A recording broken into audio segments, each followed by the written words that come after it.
தீபாவளி கொண்டாட்டம் என்றாலே அது சிறுவர்களுக்குத்தான்.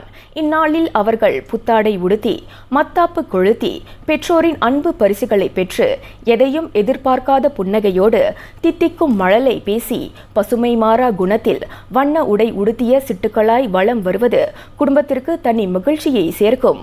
அத்தகைய கள்ளம் கபடம் இல்லாத சிறுவர்களின் எண்ணங்களில் தீபாவளி கொண்டாட்டம் என்பது என்னவாக இருக்கும்?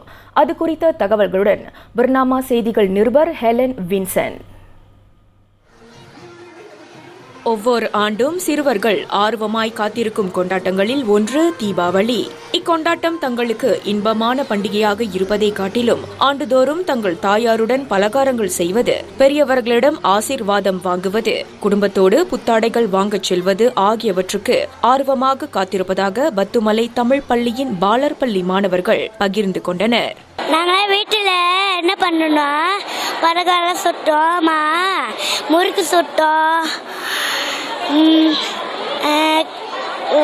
பிஸ்கட் சுட்டோம், அப்புறம் லட்டு செஞ்சோம். நாங்கள் பாட்டி வீட்டில் முறுக்கெல்லாம் சுட்டோம். அப்புறம் பாட்டி வீட்டுக்கு போகிறோம். பாட்டி வீட்டுக்கு போயிட்டு ஆசீர்வாதம் பண்ண போகிறோம். பாட்டி அம்பாலாம் கொடுப்பாங்க. தீபாவளினா ஜாலியாக இருக்கும். நாங்கள் சட்டை வாங்கும்போது எல்லாரும் குடும்பமாக போவோம் வெளியே. வீட்டில் படம்லாம் ஒன்றா பார்ப்போம். அவர்கள் சிறு வயது முதல் தங்களின் குடும்ப பழக்க வழக்கத்திற்கு ஏற்ப தீபாவளி பண்டிகையை குதூகலமாக கொண்டாடி வரும் வேளையில் 4, 5 மற்றும் 6ஆம் ஆண்டு பயிலும் சிறுவர்கள் அதன் அர்த்தத்தை நன்குணர்ந்து அர்த்தமுள்ள தீபாவளியை கொண்டாடுவதும் தெரிய வந்தது. தீபாவளி எப்படி வந்துச்சு அப்படின்னா, நம்ம நரகாசுரனை பகவான் கிருஷ்ணன் வதம் செய்த நாளை தான் நம்ம தீபாவளியை கொண்டாடுறோம்.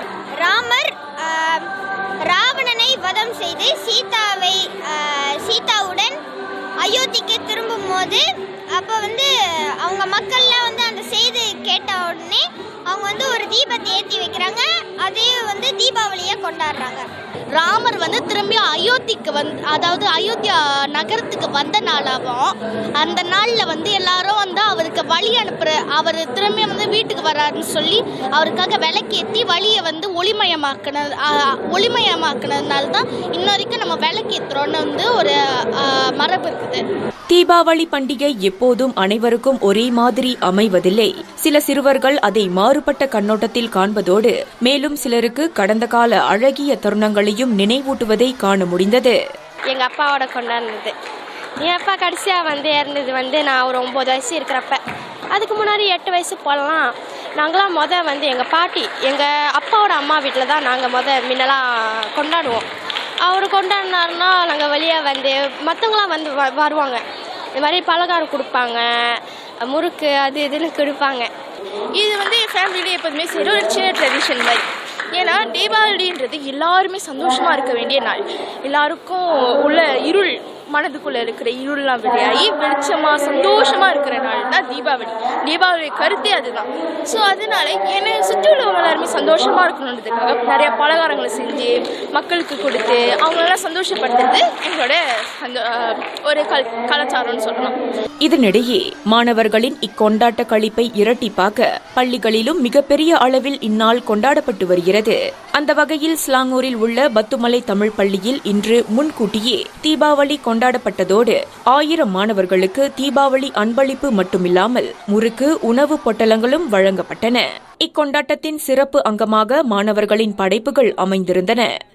ஒவ்வொரு மனிதனும் தன் வாழ்வின் அதிக நேரத்தை கவலைகளற்று மகிழ்ச்சியாக கழித்த பருவம் குழந்தை பருவம்தான். இன்று பத்துகேவ்ஸ் தமிழ் பள்ளியின் தீபாவளி கொண்டாட்டத்தில் குழந்தைகளின் பார்வையில் தீபாவளி என்ற தலைப்பின் அவர்களின் மனநிலையை தற்போது பகிர்ந்து கொண்டனர். இந்த காணொளி நிச்சயமாக நம் ஒவ்வொருவரின் குழந்தை பருவ தீபாவளியை நினைத்து பார்க்க செய்திருக்கும். குழந்தை பருவ தீபாவளி எப்போதும் மறக்க முடியாததே. பர்னாமா செய்திகளுக்காக நான் ஹெலன் வின்சன்.